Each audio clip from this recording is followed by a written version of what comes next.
How's it going? Good. I'm renaming myself on Zoom. I just learned the other day that or actually like 5 minutes before this, that you know how we used to put like Marley and then type in like she, her pronouns? Yeah.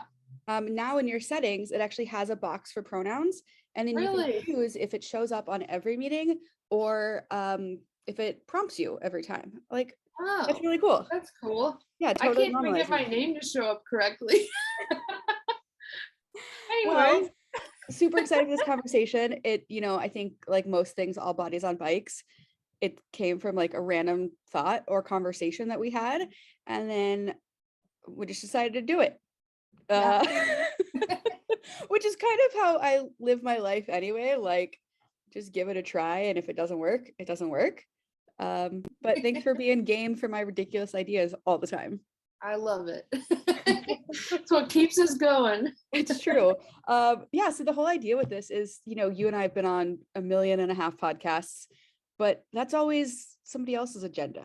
And sometimes we have to like coach them into the questions to ask or things we want to talk about or don't want to talk about. So this is our time to like talk about whatever we want.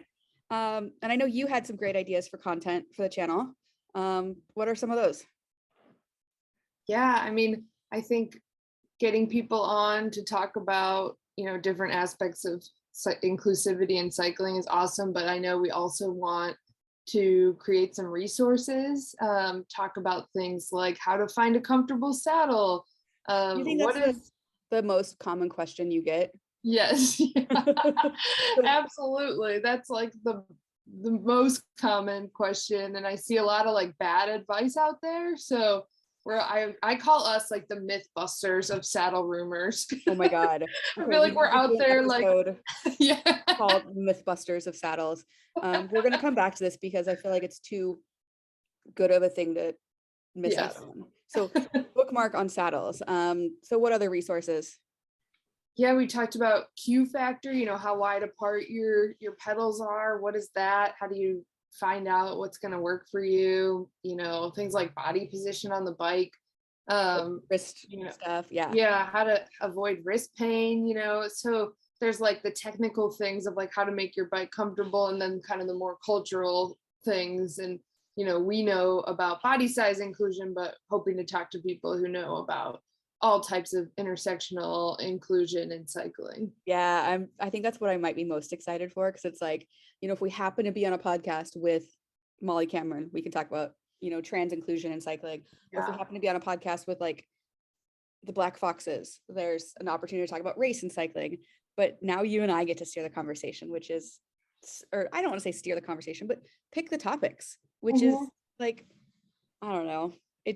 I'm super excited for it. Yeah, and find intersection between the work that we're doing and the work that so many other awesome people are doing in this space. Yeah, exactly.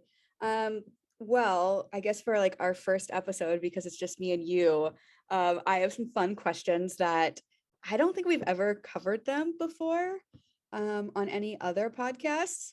Cool. And you didn't know that these were coming. Nope. I'm so curious. Okay, the first one is just to kind of get to know each other a little better. If folks don't know, we didn't actually meet in person until the filming. Actually, no, that's not true. We met in person at a retreat, but we'd never ridden bikes together until the filming of All Bodies on Bikes. Yeah. So, pretty wild. Okay, so this first question is, if you were a kitchen utensil, what would you be and why? Like the first thing I thought of was like a big ladle, but why? I have no reason. Sometimes with these types of questions, I just go with my gut reaction. I love it. But I don't know why. I mean, those are very useful tools. I like a big ladle. But why am I like one? It's okay if you don't know. I'm not sure. But wait, I want you to you already knew these questions, but I want to flip them back at you. I was thinking an air fryer. Like, oh, that's a good shiny new thing that everybody loves, but there's other things that do the same thing, just maybe in a little different way. Wow, but an air fryer like revolutionized taking home French fries from a restaurant. So I don't actually have one, Um, I've only used one at my little sister's house, and I like thought it was like a fast microwave or a fast oven. Oh, And we made tater tots, and I might have been a little bit stoned, which is usual, but I wanted those tater tots like now. yes. And she was like, "Oh no, it's got to heat up." And then like 20 minutes later, I was like, "Why don't we Yeah, just I use the found that oven?" with the Instapot too. It wasn't all that instant. Yeah. So I don't know. It's kind of what I feel like, because it's like, we're not reinventing the wheel with the work Yeah. we're doing. And sometimes what we do takes a little bit longer and a little bit more effort to really be Yeah. intentional and inclusive.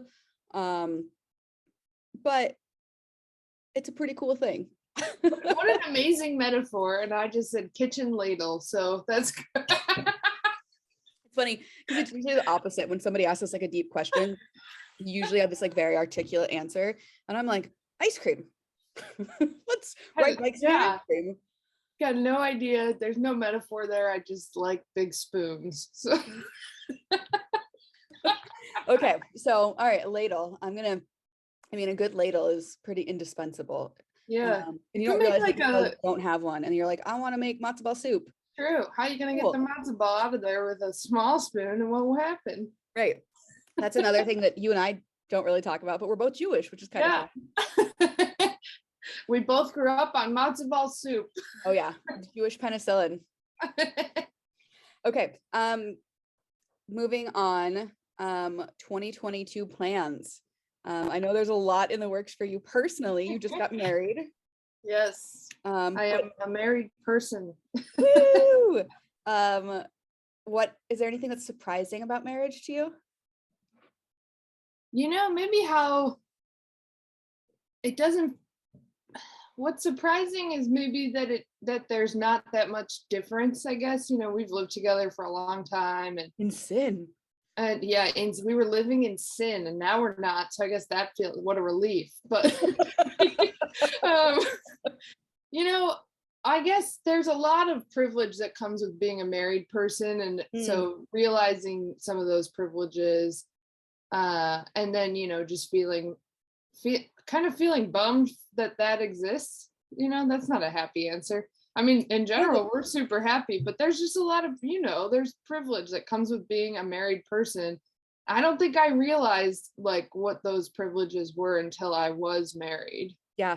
Yeah. What are some of those that you've experienced? How you're treated by family and some community members, even just how you're treated at like a doctor's office could be different. Yeah. You It's like know there's a sign of respect when you say like my spouse versus yes, like, oh, my boyfriend yes, or girlfriend. it's like people take the relationship more seriously, but it's not any more serious. Like we are the same people that we were before we got married. So I think that my eyes have been open to that because I don't know that I really understood that part of Yeah. it. That's really insightful. And I'm trying to think back to when I was married in what feels like a previous life. And it's fascinating because I got married to a woman right after marriage equality was legalized in Washington. And then a couple years later, it was legalized nationwide in the Supreme Court. So, when we got married, a lot of those like tax benefits and Social Security didn't necessarily apply to us because Right. marriage wasn't legalized federally. And now, thank goodness it is. But I think about that of like, we were trying to start a family and it was like we had to get a lawyer to make sure that, I mean, we didn't ever have children. Things fell apart before then, but like we were consulting with a lawyer because, if she would have birthed the children, I would have had to adopt them as a second parent. And Yeah. to be totally transparent, like, I don't know if that's still the case. I think a lot of Yeah. people maybe still do it just in case they go to a state where their relationship isn't as recognized, even though it's supposed to Yeah. be. But yeah, I kind of forgot about that. Man, that's nuts. And I didn't even think about like taxes. We haven't filed taxes as married people yet. So we'll see how that goes. I haven't filed. So this year I quit my job, and Yeah. pretty sure I've screwed up everything on taxes as far Oh, as yeah, we could talk about that in a private call, but I really messed it up. Yeah. there's any good I tax don't want to plans involved incriminate there, myself on this get in trouble, YouTube video. right? Get in touch. Okay, so sorry, I totally took over. So you got married. What else is coming up this year? Yeah, this year I am hopefully finishing my PhD. That's the big news. Yeah. So lots of work ahead, but my goal is to wrap that up this summer and then likely start working hopefully with the Forest Service or another federal agency. I got into this program that takes a very long time to explain, but essentially just like lets you get hired by the federal government. That's awesome. So yeah, it's exciting. We've definitely got a move ahead of us. We have no idea where that is. And I know you have a move coming up. It feels we've got so much uncertainty, but it's exciting. It's like a next chapter uncertainty. But with that, it's like not a lot of bike plans. And so many people ask us on podcasts, like, what are your big bike trips coming up? And we certainly have bike plans coming up where, we're going to be at Mid-South and we're going to be at Steamboat and like there's biking ahead of us, but I like not a big trip. And I'm used to having like some big bike trip to tell people about, but honestly, I'm just so psyched to finish my work and get on with my life that I'm like, that it feels good to just focus on that. So I think also like things are just so up in the air with like COVID and yes, I don't even know how you say it, Omicron, I don't know, whatever. Omicron, I like that. Like, are we even going to be able to execute these plans? And I'm totally guilty of it. I just sent my like calendar off to 2 different sponsors of like, here's what I have planned, and it's like all the way out to October. Yeah, which feels wild. Who knows where we're going to be at that point? Who knows? Yeah. So many canceled plans, and you already have a big move coming up, right? So you want to talk about that? You're moving across the country. I am. I'm moving to Arkansas, and like the first question people always ask is, "Oh, have you been there?" And briefly, in high school, I went to a leadership conference in Hot Springs. And I remember it being cute and quaint and fun. But I've never been to Northwest Arkansas, which is where I'm moving. But we'll be there in a couple weeks. So that'll be a good opportunity to maybe do some house hunting. It seems like there's like so many awesome people there. It would just be hard to have a bad time, Yeah. I mean, I'm already on Tinder there because you know how you can like set your location. Yes. And I'm so excited. Is it like better than Seattle? It's just different. I don't know how to explain, like, at least in the area that I'm searching in, like so far, it's a lot of like outdoorsy folks and people who ride bikes. And like, it seems like there's a lot of new transplants to the area. So if nothing else, I think I'll be able to like have some fun and make some friends. And I have like 5 conversations going on Tinder with people in Arkansas and like none in Seattle. You got one foot out the door. Oh yeah. We had never come to Corvallis before we moved here, and it worked out. 5 years later, like Eric had never been to Oregon when we moved. Like the first time he ever got here was in the budget moving trucks. It's wild. Oh my God. I mean, I guess, so I moved a lot as a kid. Like I grew up in Texas and then we moved to Spokane and then back and forth a couple times. Yeah. But I've basically been in Seattle since I was 18. Gosh. And I'm 35 now. So that's 17, almost 18 years. So I'm like, that's wild. Time. Yeah. A new like adventure, Yeah. It's gonna be cool. I had this thought last night, and maybe you have input as somebody who has moved across the country. So I booked a moving truck and they're gonna like take my stuff, and oh cool. It's around like $4,000, which I have no idea if that's a good price or not. But I was thinking, like, I don't really love any of my stuff that much except for my bikes. So I had this like idea of like, if I can't fit in my car, because I mean, like, obviously I'm going to take my camping gear and all my bike equipment and some art pieces. But like, if it doesn't fit in my car or a bike, I'm not taking it. Because for $4,000, I think I could buy stuff that I actually enjoy. I feel like that's 4,000 seems like a lot. Like, every time I've moved, to be honest, I've been very low income. So like we rented the cheapest moving truck and just shoved shit in there. And it was like fine, but I don't think we ever spent more than like $500 or $700 on a truck. So we drove it ourselves though. Wow. But I mean, I don't know. I don't think combined all of our equipment in our house, or all of our equipment, all of our furniture does not cost $4,000 Yeah, probably. same. It's So like I have a bed that I've had for 10 years. So like it's yeah, trying to get rid of that. My couch, I hate to say this, it's like less than a year old, but I don't love it that much. Like yeah. now that I Yeah, you realize, could sell it like on Craigslist yeah, before, and then buy a new couch when you get there. exactly. I I really feel want like a that's lazy, fun too. It's like an exciting, like, and who knows what your new space is going to be like, and like what furniture is going to fit in there right. anyways. Okay, so Like, you don't think this is like a completely no, I feel like that's the way to irrational, do irresponsible it. plan? That is a good, I feel like Yeah. that's the way to go, because that's a lot of money. Yeah. And And you have to, granted, I did get a grant for this move. yeah, So I got a $10,000 grant, which right. is phenomenal. And so I was planning to like use half of that for the move. But the more I think about it, I'm like, okay, I want my KitchenAid mixer. I Yeah, want like my nice towels and sheets. right, I also have like, I have pots and pans from like my marriage or from like my wedding registry right. 13 years ago. And it's like, I can donate those to somebody. Like they're still nice, but I don't need them, you No. know? Yeah, with that money, you could buy like new versions of those things. Yeah, Yeah. because things are getting older and like, okay, this honestly like makes me really excited because I'm I like, feel okay, like that's exciting too. It's like just pick up and move. You and the dogs in a car exactly. Yeah, going across the country. I've always wanted to do that, but like all this stuff kind of feels like a like ball and chain. And then Yeah. you get rid of stuff, then like, maybe I can move abroad at some point without worrying. Like, Yeah, without all that stuff. yeah. So I Yeah. guess long story short, if you're in Seattle and need furniture, let me know. Okay, so we're both moving. We talked briefly about some of the rides we have coming up.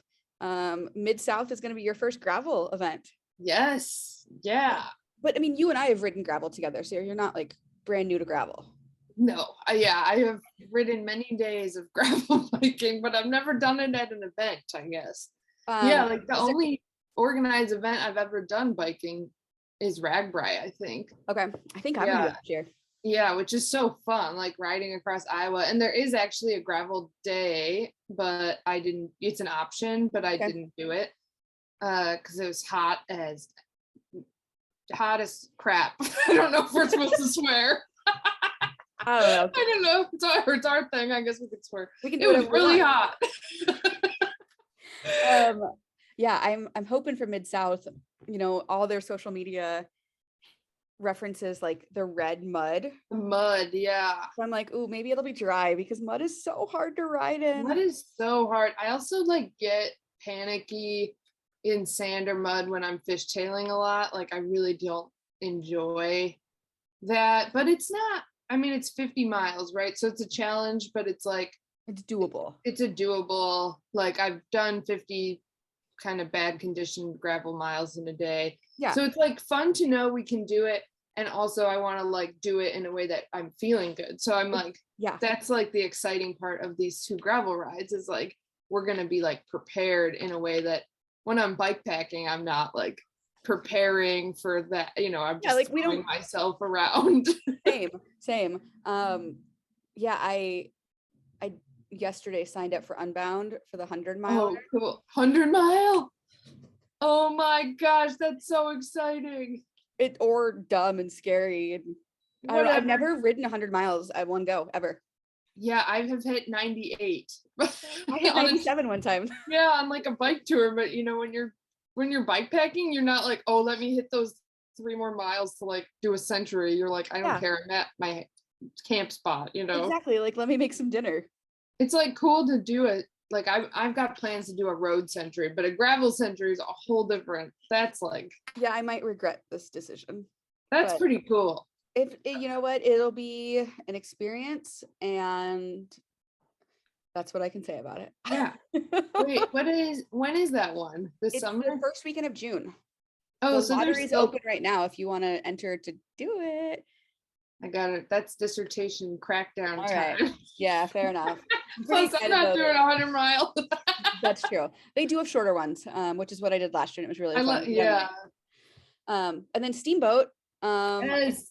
Oh my gosh, there's so many like moving cogs for that project right now. Like I Yes. just exchanged some emails with Pearl Azumi about our custom kit.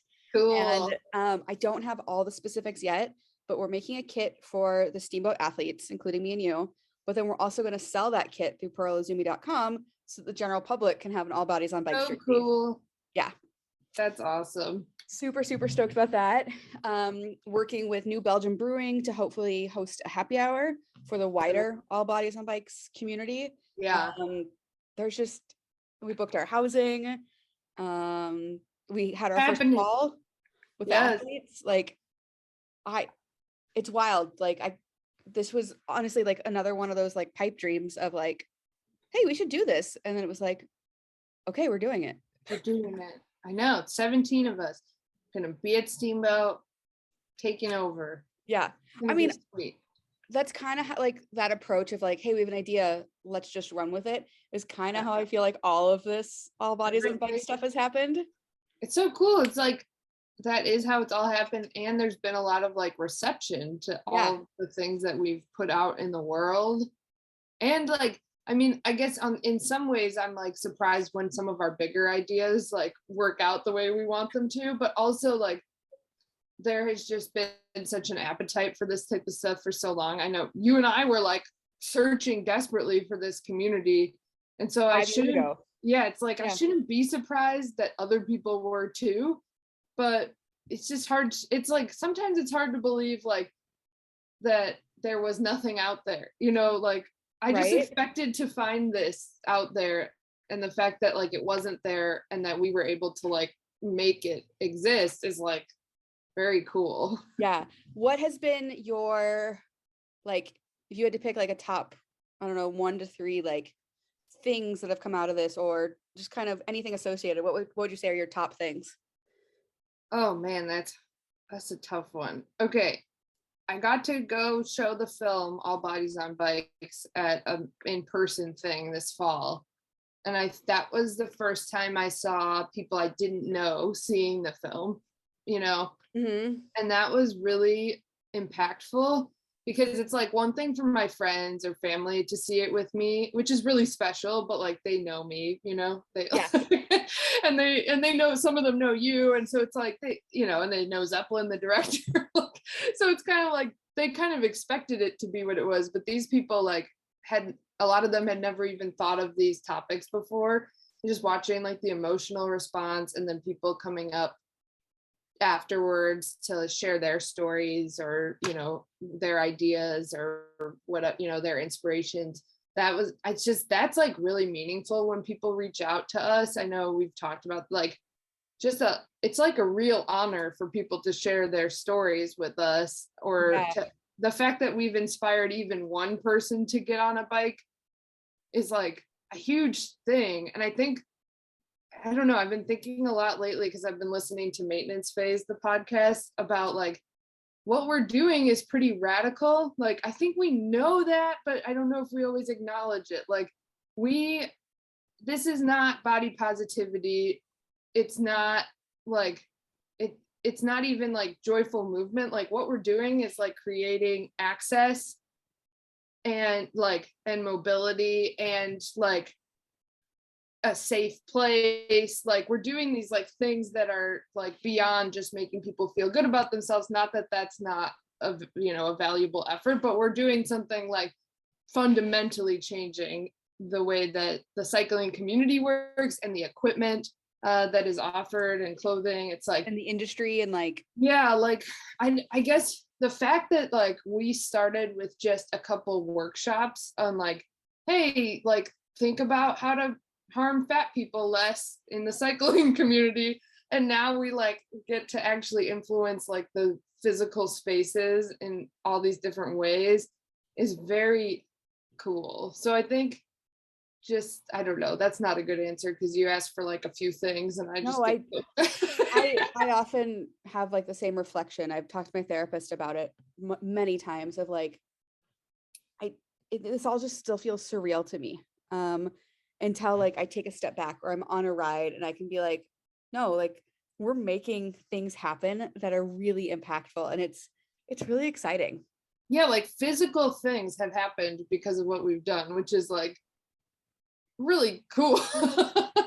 That's really sweet. Yeah. And like, I don't know, just the overwhelmingly positive response. And granted, like, this is what we've been saying for years, is that like fat people exist. We need clothing and equipment to do this safely.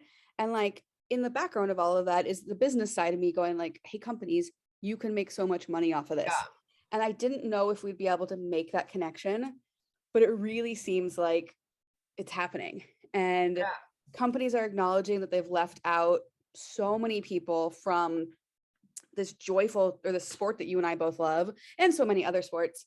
But there's a recognition that like, no, we are valuable members of society Yeah. and the community. So yeah, I think that's one Yeah. of my favorite things. Totally. Yeah, Aubrey Gordon had a really good Twitter post yesterday about size inclusion. And even when, or all these brands that claim to be size inclusive only going up to like a 3 or 4X, if they even do that, is not enough. And I think you and I address this in most of our workshops and podcasts about the body size spectrum and the privilege that we have. And there's probably a good reason that you and I have the platform that we do. But I'm just kind of wrestling internally with like how to be a better advocate for super fats and infinifats, and recognizing that like a bicycle might not be the best option for everybody, but how do we continue to fight for all fat people? Yeah. I think I've been thinking about that too lately, reading and listening to the same people. Yeah. And I think like, I think that is part of what we do, that I don't know if we're consciously doing it. Like, we're certainly always fighting for there to be more size inclusion beyond our own sizes in cycling. But I think we are pretty careful to say, and I don't know if we say it enough, like this work is not about bicycling. Like right. We are people who ride bikes, and we are fat people. And because of that, like, we're talking about cycling because that's what we love to do. But like, I do think the best thing that we do, the most impactful thing probably, is our first few slides of every workshop we do are the foundational knowledge about fat activism and body size inclusion that goes beyond cycling, goes way beyond people in 2 or 3XL sizes. Like, we're talking about the difference between body positivity and being like an anti-fat phobia, advocate or ally, like the real things that people can do in their everyday life. And I think we're careful to like weave in things like picking a comfortable place to sit at a restaurant whenever it's safe to eat at a restaurant. These types of things that like, yeah, you might go to a restaurant after riding a bike, and in that way I guess it's connected to biking, but also you're probably going to restaurants with lots of people who don't ride bikes, and like think about people of all sizes when you do that. Yeah. So I hope we're doing that. I think we can be even more explicit. Yeah, because fighting anti-fat bias is like the core of the work that we're doing, which is why I think it's radical in an athletic space, especially, to be talking about anti-fat bias. Yeah, 100%. And I'm really excited to like continue to learn from other scholars in this space, and like how to be more intersectional. And I don't know, I get excited every day when I wake up, because I have no idea what I'm going to do because I'm the least organized person in the world. But also B, like the work we're doing feels good and it's fun and we're making a difference. Yeah. All right. Well, I don't want to wrap this up, but I feel like we should. There was something that we put a sidebar on that we were going to come back to, and now I'm totally forgetting it. It was at the very beginning. Saddles. Okay. So we're going to do a whole episode on this. But if you had like one piece of advice for people for saddles, what would you say? Oh, can I give 2 advice? Okay. Sure. Get your butt measured. Okay. How does that work? Like, do I have to go to a shop and like bend over and be like, tell me how big my butt is? Like, How does that work? So there's two ways to do it. I recommend going into a shop and you sit down on a pad. They don't measure your butt with a tape measure. And it's Okay, actually good. not it's not about your butt at all. It's about your sit bones. So they're looking for how wide your sit bones are. It has nothing to do with your body size really at all, or your weight. And so they'll measure that, and then that'll help you get on the right track, the journey to find the right saddle. You can also do it at home, but it's a little tricky. If you're uncomfortable or don't have access to go to a shop, there are YouTube videos, and maybe we can make a YouTube video showing you how to do it at home. And then the other piece of advice is that squishy is not always better. A lot of people in larger bodies are told to get the squishiest like gel seat pad for their saddle because it's going to add comfort. And that might be true for like a 5-mile ride, but if you're a person who's going to get into longer distance rides, that extra padding is going to cause so much friction, and that friction is going to be what causes the pain. And so just because you're in a larger body does not mean that you need a squishy, really wide saddle. Wise words of advice from Kailey Kornhauser. All right, so finishing up, I've got one final question for you, and maybe you can come up with one for me, or I can answer the same thing. We have been so lucky to have so many brands sponsor us. Do you have, and for that, we're so grateful. We'll put links to all of our sponsors in the notes. But do you have a dream sponsor? Like if there's a brand that you're like, oh man, if I could just work with them, I would be so happy. You know, we've been talking about Walmart lately because they're the #1 seller of bicycles in the United States. They're a huge seller of extended clothing sizes. And we feel like our message really aligns with a lot of the folks that are shopping there that are potential cycling enthusiasts, or maybe they already are. So that's one that I always like throw out. I'm trying to think of like, I mean, honestly, like my dream sponsor is like Fred Meyer grocery store, because like like I gotta eat, so it'd be sweet if it was free. I was gonna say Trader Joe's, but I would totally take Fred Meyer because they have the best garden section. That's a good one. Yeah. Trader Joe's, I mean the snacks. Okay. A question. I'll ask you one question too. Okay. Wait, how about tell us about your dogs? I feel like they have an Instagram presence, but you don't always get to talk about them when we do podcasts. Honestly, they're quite challenging right now. Especially with all the travel I have coming up. So let me back up a minute. So I adopted 2 senior dogs. I'll throw a picture of them up in the editing phase. Daisy May and Lacey. I adopted them a little over a year ago. I broke up with my partner and was like really lonely. So I was like, oh, I'll adopt a dog. And I really wanted a senior dog because I'm not a patient person. And then I found this bonded pair. So I was like, oh, 2 dogs can't be that much harder than one. Famous last words. And they have brought so much joy to my life. Like they are just silly and have very intense personalities, but I underestimated how much work it was really going to be. And like, especially they've got some separation anxiety, so they can't be alone in my apartment without me getting a noise complaint. And like, we've tried crate training, we've tried CBD, we've tried thunder shirts. They're just beagles and they bark, which doesn't work for an apartment. Yeah. So I'm really struggling with balancing travel and work and just like honestly a social life. Like I haven't been on a date without them in a very long time, which like it's kind of okay to bring dogs on a first date, but it's also kind of like if somebody showed up with their dogs, I'd be like, really, you can't leave your dogs? And now I'm that person. But thankfully they're at my mom's house right now. She's gonna watch them for almost the whole month while I've got the Baja Divide and then CX World in Fayetteville and then a couple other trips coming up. So thank goodness for my mom. I don't know what I'm gonna do when I move to Arkansas. Hopefully you can be in like a standalone house. That's my goal. Yeah, that would help a lot. Yeah. And I also just like don't know how much longer they're gonna live for, which is part of the reason you get senior dogs is to like give them the best end of their life that you can. And I honestly thought it would be like a couple months, maybe a year, but they're still going strong. Yeah. So yeah, that's my dogs. I love them to death. They ride around my cargo bike with me, So cute. which is so lovely. So I am still able to ride sometimes.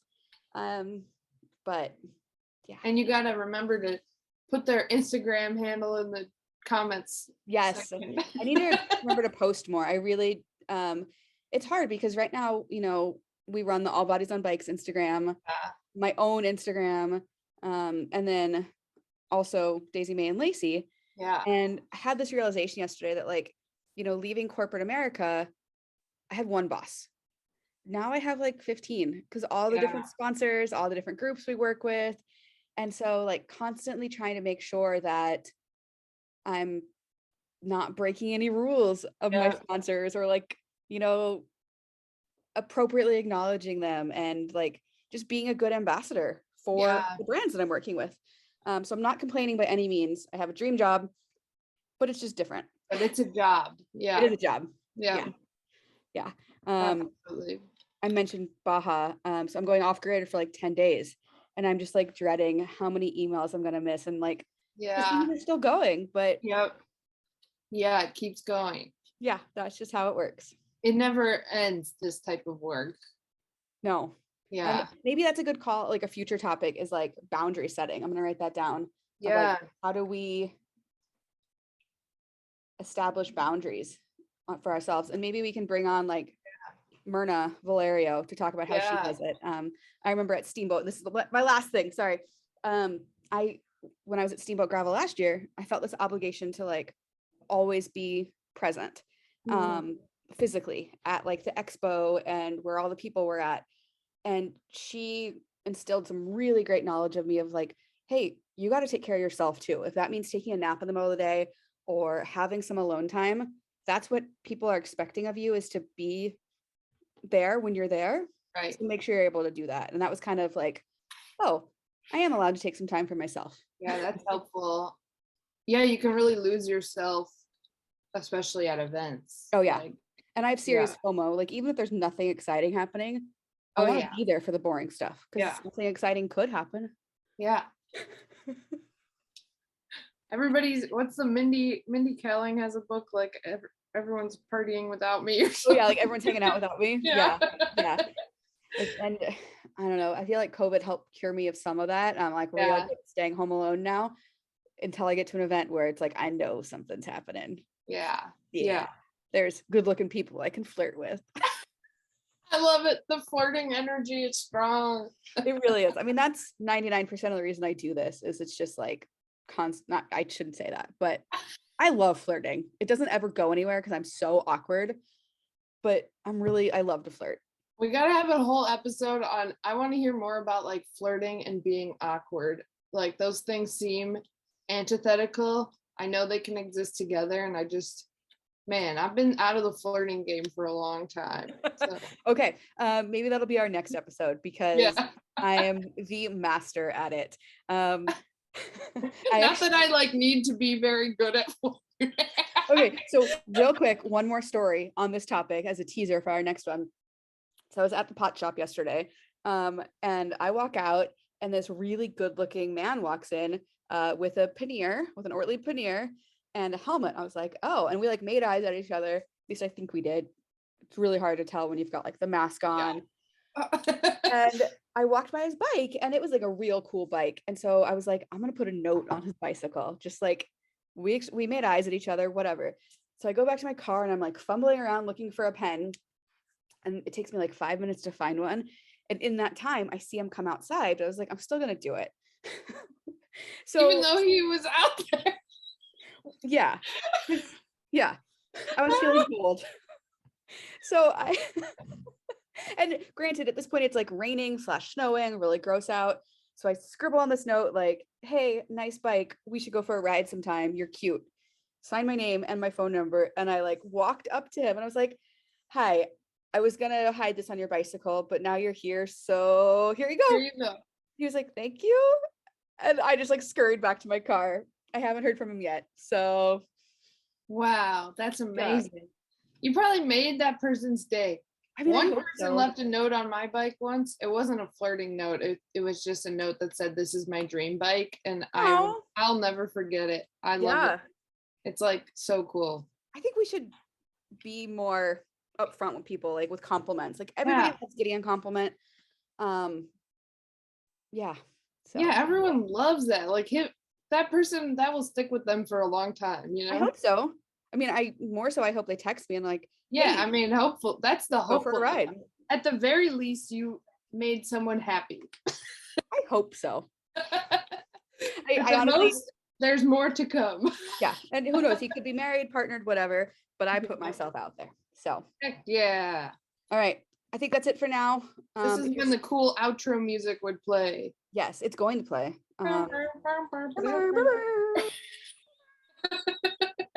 If you're still sticking around, thanks for hanging out with me and Kailey as we try this for the first time. Let us know your thoughts in the comments, like and subscribe, and that's it.